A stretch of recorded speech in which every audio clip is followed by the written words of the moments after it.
So I'm going to start like really quick. The idea is that I'm going to show you some of the techniques that we are using in the local hacker space for making these data activist and civic tech approaches. Uh, I don't know if will be a long workshop because yeah, we're running out of time and I have like half an hour. So if you cannot follow me like in real time, there is no problem. Uh, because yeah, we're going to have like, I don't know, like holes in the schedule. So maybe tomorrow or the other day we can go into details. But anyway, the idea is that I'm going to show you this workshop that we do is kind of the shorter version because it's only 1 hour long instead of 4 hours long. But the idea is that we have like, I'm going to share this with you. So, just let me reload this. Oops. So the idea is that we do these workshops, and the idea is to make some kind of bridge between the people who is dealing and interested in the, let's say, social consequences of technology. Librarians, philosophers, people who is making communication studies, and the people who is able to do stuff with technology. So usually we have this kind of gap between technologists and people from social sciences or humanities, and the idea is to reduce this gap by creating code as a common place for talking and for speaking. So I will just show you this, and you can load this in your own laptops. This is the shortcut that we use. Maybe you know bit.li, like bit.ly. This is like the common URL shortcut of almost everybody, but this one doesn't track you and also allows you to customize stuff. So I'm just put this over here, this, this, for Canada maybe. Yeah. So if you go to this short URL, you're going to see this. So you put is.gd slash st50 ca, you're going to see this. Usually we start with this, let's say, common document is done in Markdown. So at this place you have Markdown. Sorry, what? This one?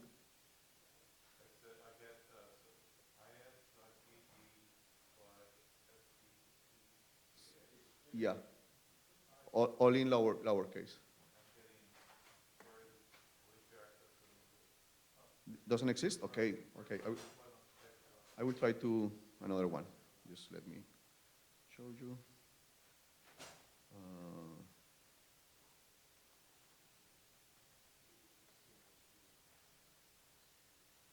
Oh, okay.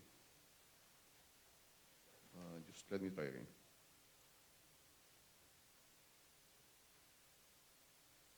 Oh, shit, sorry.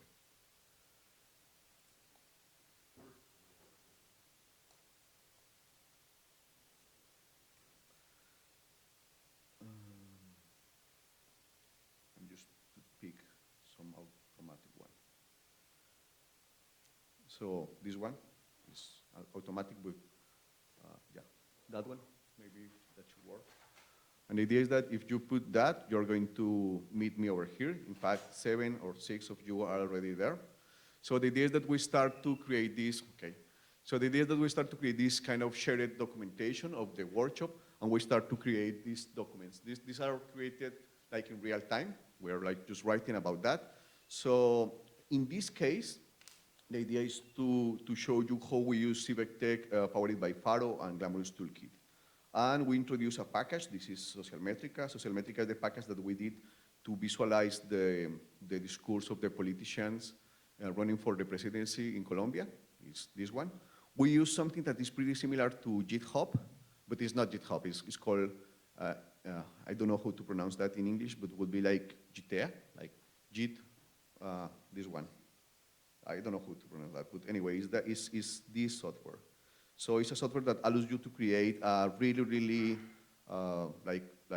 familiar interface for the people who is used to GitHub, but we are not like trying to go to a central place to increase the paradoxical centralization of internet. We try to approach in a critical way to these places.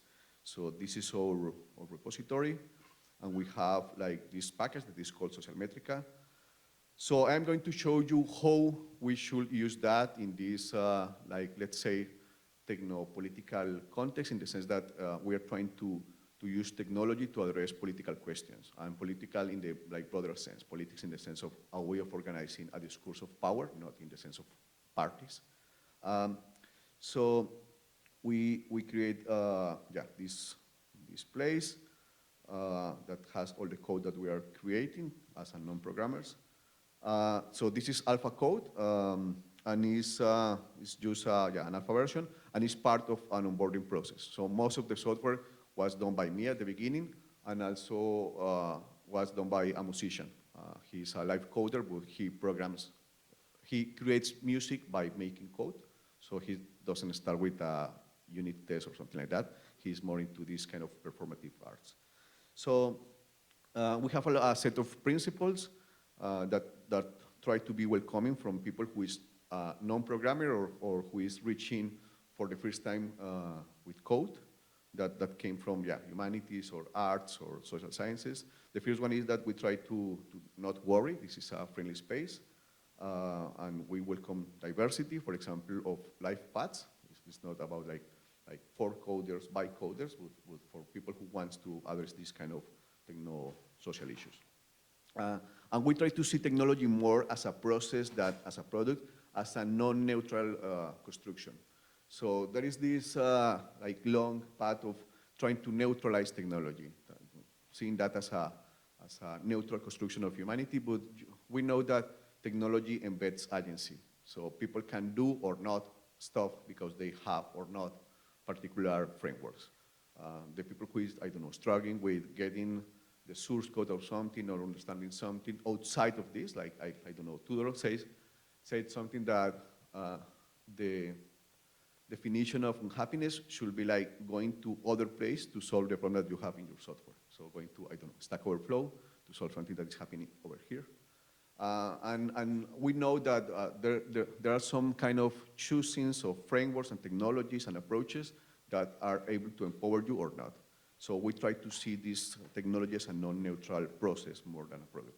And that means that we need to address a good level of frustration, because most of the people who is working with this, they are not programmers. They are going to see this kind of non-hello world introduction to programming.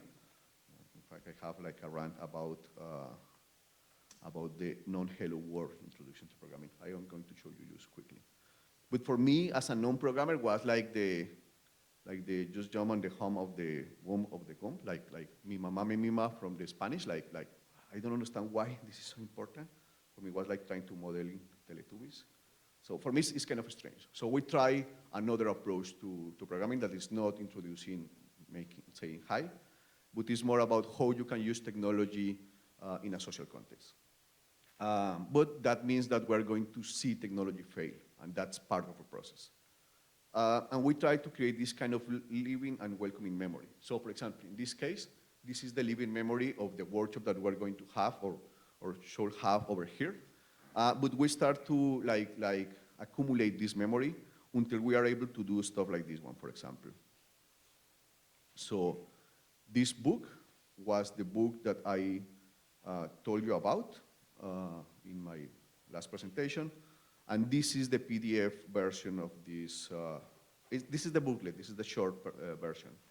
And it's about how we can use these technologies to do, to do documentation together. So we create this kind of we create this booklet, and this booklet was created just by taking all the Markdown files that are produced over here and organizing that with Graphoscopy, with the software I made. So if you see, for example, the files over here.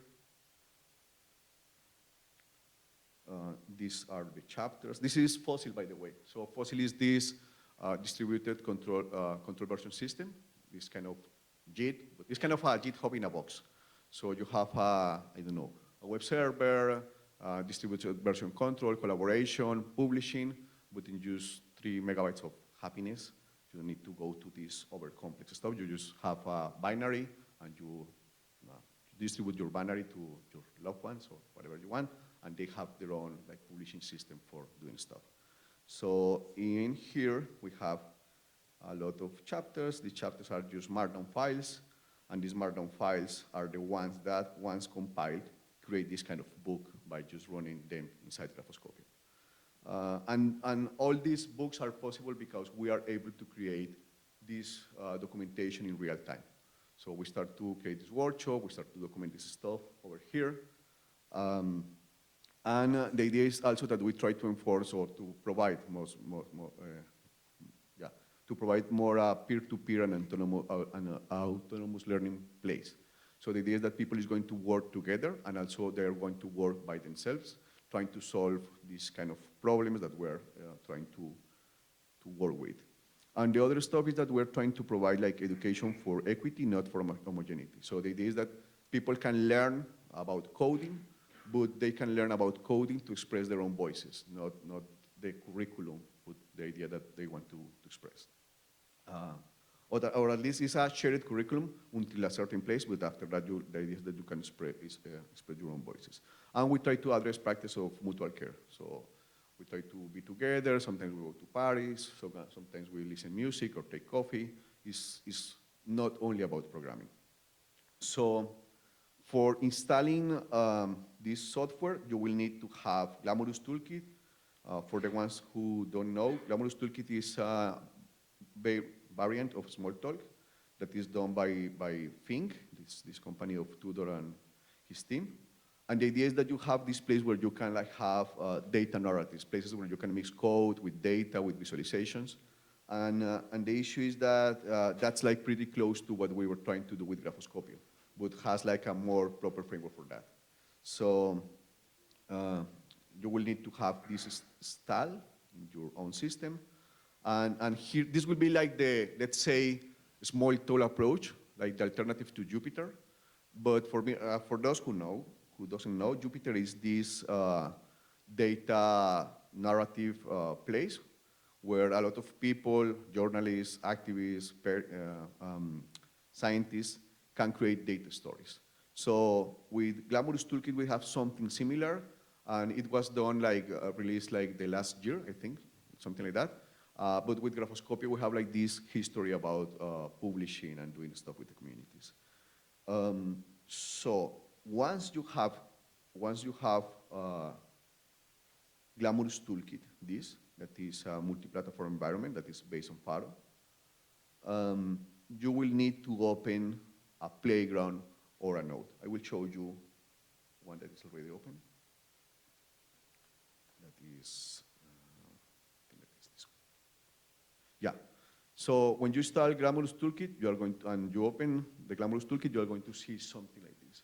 Because we are working with people they are not developers and they are not coders. They don't have any problem with this. They are not waiting for, and I think that is important, but they are not waiting for the VS Code or EMAS alike or Faro alike or I don't know, Smalltalk alike environment. They are just open to different possibilities.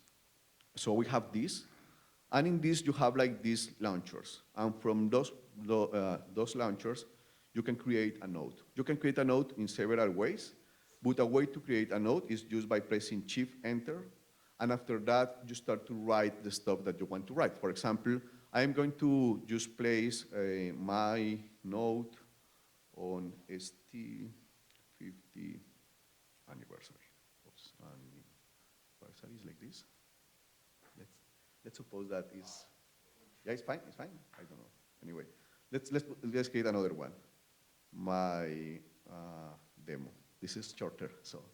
Okay, so the idea that you have something like this, and you can create a page by pressing this.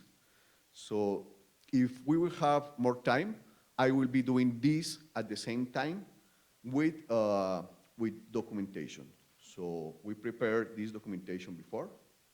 So you are going to see that we are creating this at this moment. But usually we do this by just running the, by the way, Glamorous has a problem with Linux, so the refresh is going to be slow, but hopefully it will convey the idea that we want to convey. So at some point, we just do something like this. So if you see, this is like the quick version because we don't have 4 hours.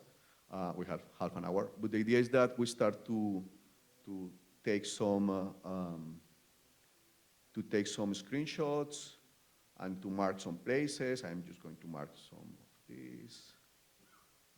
Let's say that I'm trying to show you something over here and over here, and I can create some numbers and put like this and show you, I don't know, something like this.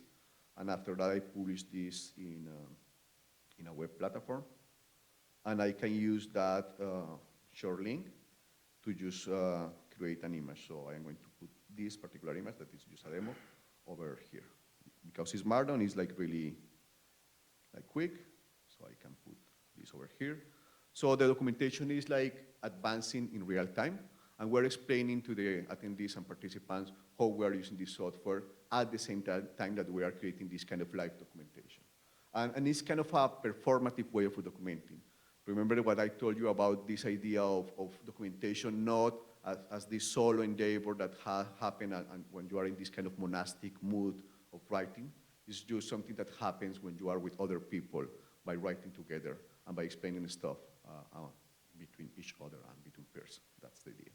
So if you want to install Social Metrica, you need to open a playground or a node, like the one that I opened.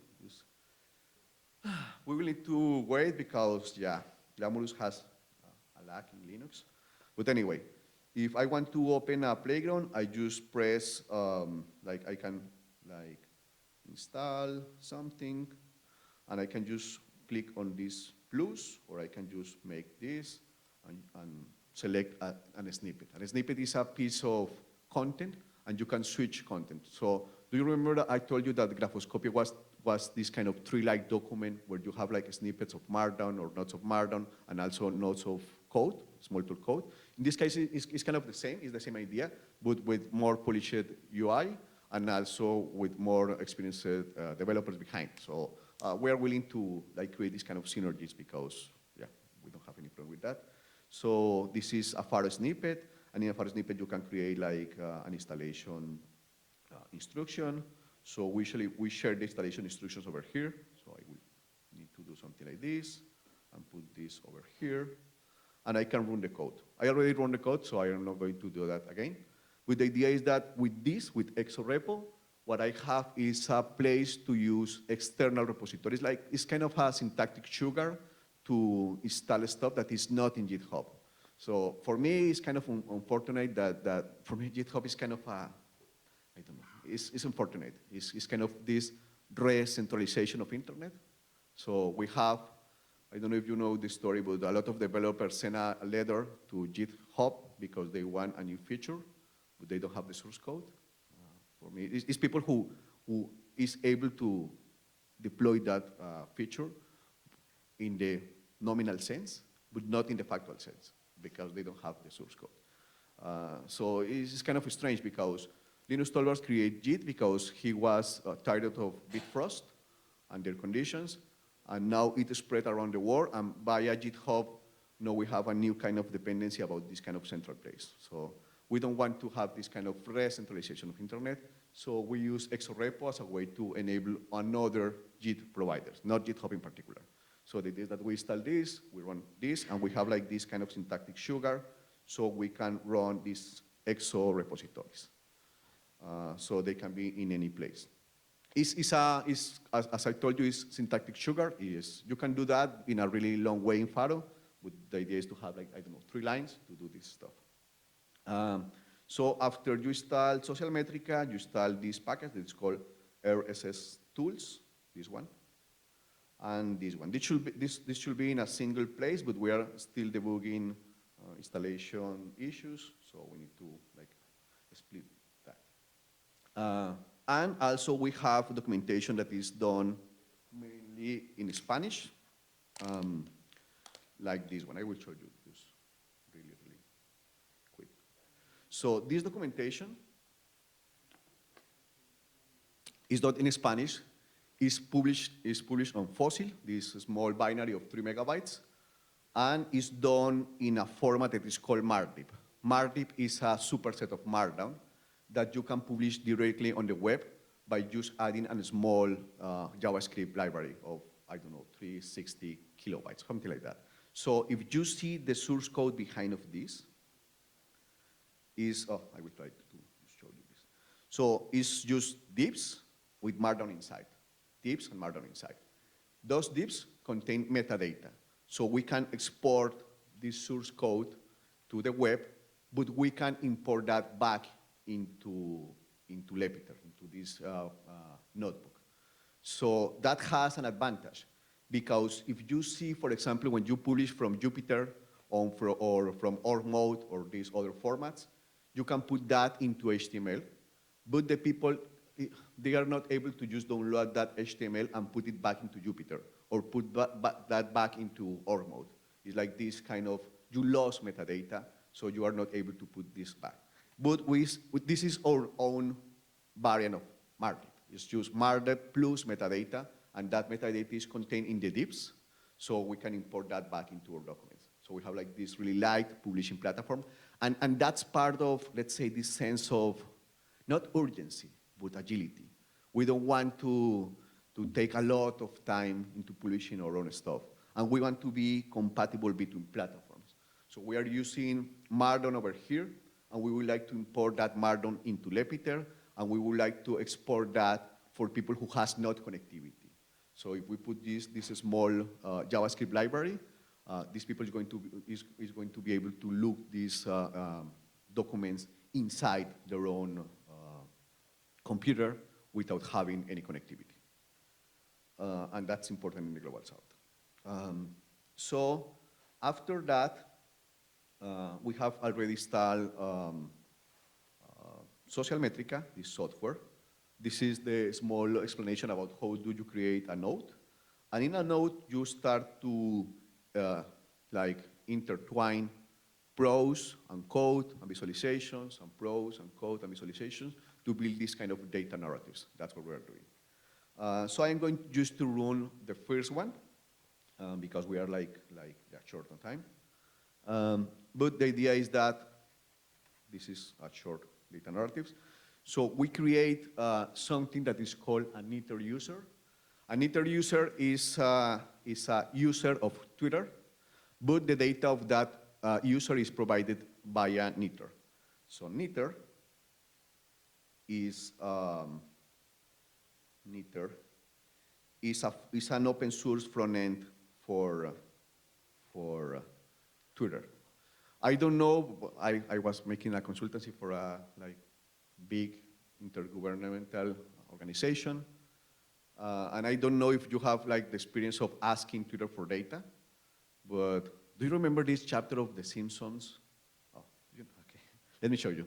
Okay, so this is, sometimes you feel that when you're asking data, even from a big organization,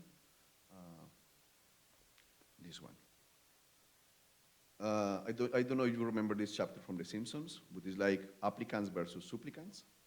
It's when Homero goes back to Mr. Burns to ask for his old job, and they have the big door of the applicants and the small door of the supplicants. Sometimes you feel like you are a supplicant where you are asking for data from Twitter, and we should have this kind of data commons, but we don't, because, and we're going to discuss that, all data is created equal. We're going to discuss that in a while. But the issue is that even if you are working for a big intergovernmental organization, asking for data in Twitter is really, really bureaucratic and this kind of, I don't know the word in English, but we'll be going back and forth to ask for stuff. So we don't want that, and that's particularly important in the case of grassroots innovation and communities, because it's not that we are in a rush, it's that we have small resources, so we need to be agile. So what we did was to create, just let me show you. What we did was to create Knitter to use this kind of open source backend to access Twitter data. And we start to use this as an scrapper. So for example, I'm going to use load some some, some data from Twitter. So for example, this is one of the vice presidential candidates now. He's a human rights and environmental activist, and is the first black woman running for presidency, well, for vice presidency in Colombia. So if you want to see the tweets that about the political discourse of her in Twitter, this is what you're going to deal with. So in Twitter will be something like this. I'm just going to load the same data from Twitter and Meter. Oops, sorry. So this is the data.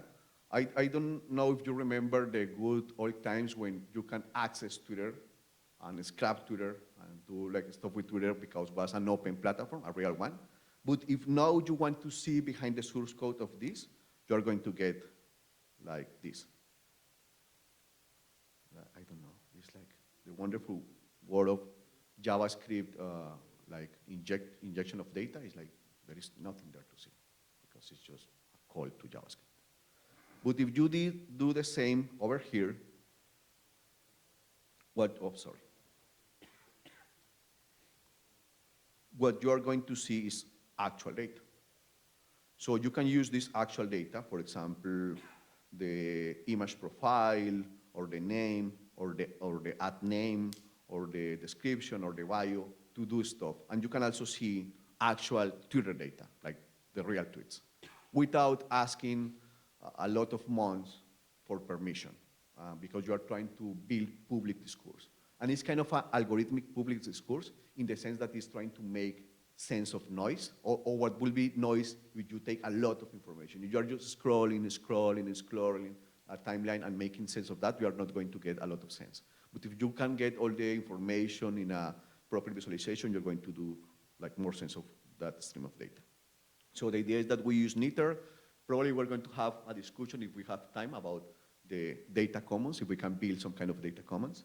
But the idea is that once we have those data, we publish that into a place like this one. So let me show you. So this place is done with TiddlyWiki. TiddlyWiki is a wiki file, it's a wiki engine inside an HTML file. It's a Quine, it's a program that is able to print itself, kind of a Smalltalk in a sense, but it's printing itself inside a browser. And it has just an HTML file. So we don't have to deal with this long installation of complex databases with MySQL and stuff to have a wiki. We just put an HTML file and that's it. And in that place, we can start to do this publishing and to share that file in an offline context, or a context that is online and offline. It's not like we have connectivity for granted. Sometimes you have connectivity, sometimes you don't, so we need this kind of self-contained environments. And this is, for example, the discourse that is, this is the discourse of Francia Marquez, the vice president, well, the one who is running for vice president. So we can like show this kind of discourse, and we can compare, for example, the ones that are in the first place with the ones that are in the second place, for example. So as you can see, well, you cannot, I don't know, because I don't know if you read Spanish, but anyway, the idea is that when you see these two tag clouds, you start to see differences in the words that they try to put at front, and it's from this kind of organic discourse, the way that she tweets or he tweets, for example. And that allows you to make sense. And if you know about the names that they are trying to replicate, you also see who they are becoming an amplifier, for example, with this kind of small bar chart. So, yeah, we are running out of time, but the idea is that once you have installed Social Metrica, what you can do is something like this. So this is the installation part. I'm going to just scrap the contents of Faro, the Faro project. I'm just scrapping this. This will be like a good example of why you need to use futures. But anyway, it's going to be over here. This is the Faro user. I can take the tweets. So we have like this, it's called Miller columns. So we have like this kind of way of traversing information with more detail as we want. And we are able to build this kind of customized interfaces. So we create this data narrative over here, and we can expand, like in the vertical axis, we are like interchanging or intertwining code and data. And in the horizontal axis, we are going deeper into the data. That was also something that Graphoscopio had. So these are the last 21 tweets, because are the ones that we are able to get. And these are the last tweets from the Faro profile, the last 21. We could do more, but because we have like short time, we are not going to do it. And once we have this, what we do is that we create a static report. That static report depends on the medium that we are trying to use. So for example, if we are trying to share this data on Twitter, we're going to create an image. But if we're going to do this in a workshop, we are going to create a web page, because the image is depending on LaTeX, and LaTeX installation can be like time consuming. So we want to use a web page, because everybody has a browser with them and a JavaScript engine. So I'm going to do this, run this exportation. As you can see, this gives us an HTML file, and we can see the path of this file, and we can see the file in the browser. I'm going to open this in the browser, and it will be shown over here. So this is the report showcasing the same stuff that we want to make sense when we are dealing with political candidates, or with anyone, in fact.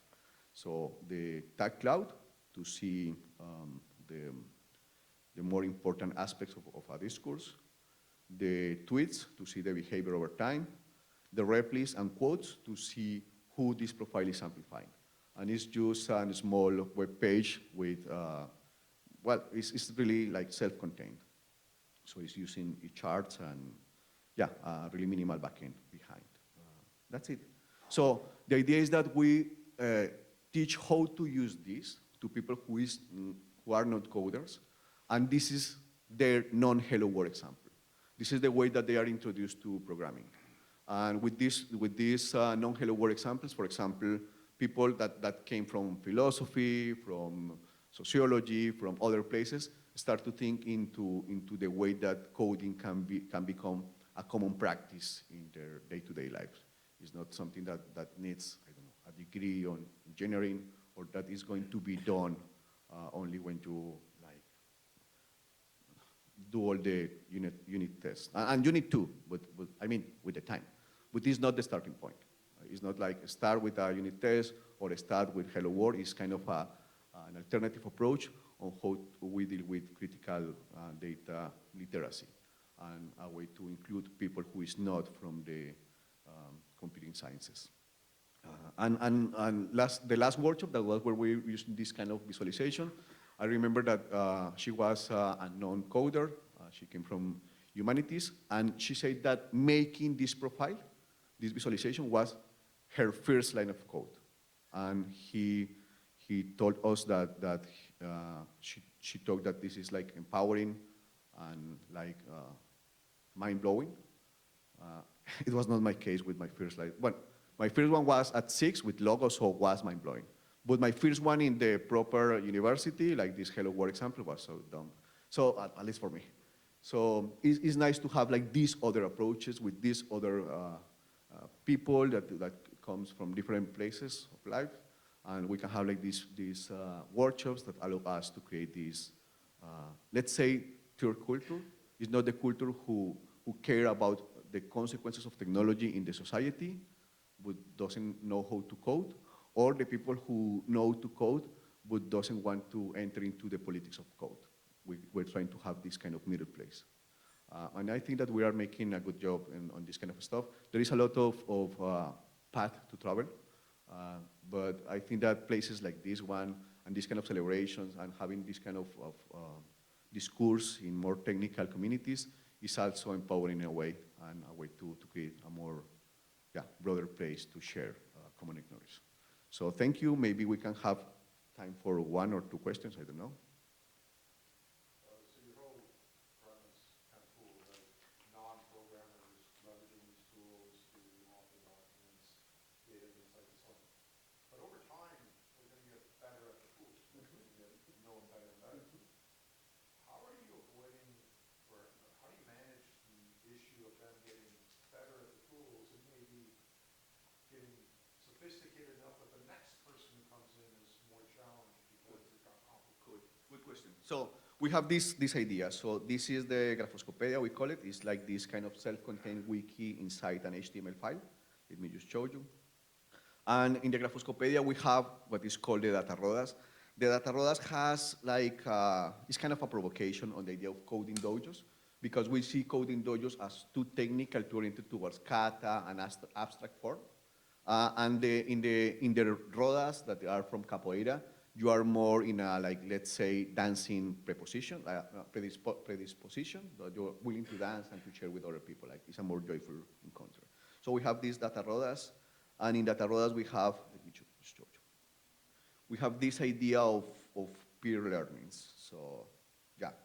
So when you practice martial arts, that was what I don't like this approach of coding dojos, because in coding dojo you have like abstract katas. But in real dojos, when you practice martial arts, I don't know if you have practice, but you have like this clear way of telling by the color of your belt about the expertise you have.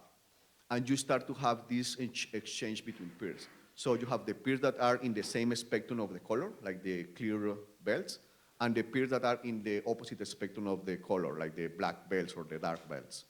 And they start to practice in small groups, and they also practice in a crossed way. So we try to use this methodology.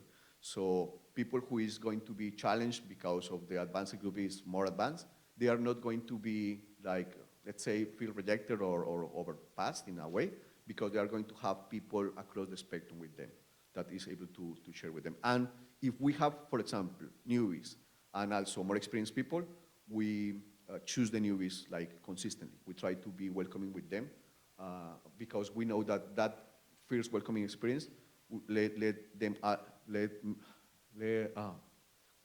make them able to traverse the next level. So that's the idea. So for example, if we are, I don't know, we're going to deal with an advanced topic, but that same day, newbie approach to us, we start again with this like small level, because the people who is advanced is going to meet again. Okay, yeah. Is there stuff that goes out of date that you've been around long enough, the community is big enough, that stuff that was done 2 years ago is no longer readable or reachable? Well, it happens with the Smalltalk that you have like this idea of the image that frees time. So for example, my master thesis was done in Squeak at that moment, and it was 2007. And now I am able to open the same image in the same place as the place I left it in my dissertation, at the end of my dissertation, it's in the same place. So we have these possibilities to froze time, and we are also like going back, we call it some kind of digital archaeology of ourselves. So we use these new tools to go back to our past and to see how that past was done and to update that past if that makes sense in a particular moment. So we have like these two approaches. Frozen images in the time that allow us to go back in time, and also this process of updating, because we do this kind of archaeology of ourselves. So taking that past and updating that into the present when it's needed. An example is this one. So for example, if you see, let's say, the Documentathon. So this is the place where we have the booklet about Documentathon. If you see the files, for example, over here, and you go to the tree view, and you try to see, so this file is a stone file. I don't know if you know, but many of you know this stone format. I want something, before I knew Smalltalk properly, I want something that was some kind of mixture between YAML and Markdown, but extensible. So I want two light formats, one for describing metadata, and one for describing documentation. And you can like intertwine that with code. But I never got that. But instead I got like just Stone. And Stone has this kind of programmability, and at the same time it's a standard. So this Stone file is the complete documentation book. The one that I showed you as a PDF is complete over here. And it's really, really light. So Markdown, inside a Stone document that has the proper metadata. That was an old idea from 2016 when Lepiter was not there. But now that we have Lepiter and we have learned a lot of stuff in that time, we can use the same idea of a light markup, but updating that into Markdown. So we can put this kind of metadata that is over here. Do you remember I showed you? Maybe I will show you again. So this social metrica document, this one, let me just go over here. This document has the same idea, a light markup language that is enriched by metadata, but is light at the same time, and that you can use to exchange documents with other people. So this is our updated version of that Stone file, and we can use this updated version because we are able to do archaeology of ourselves, to see that all ideas in a new light.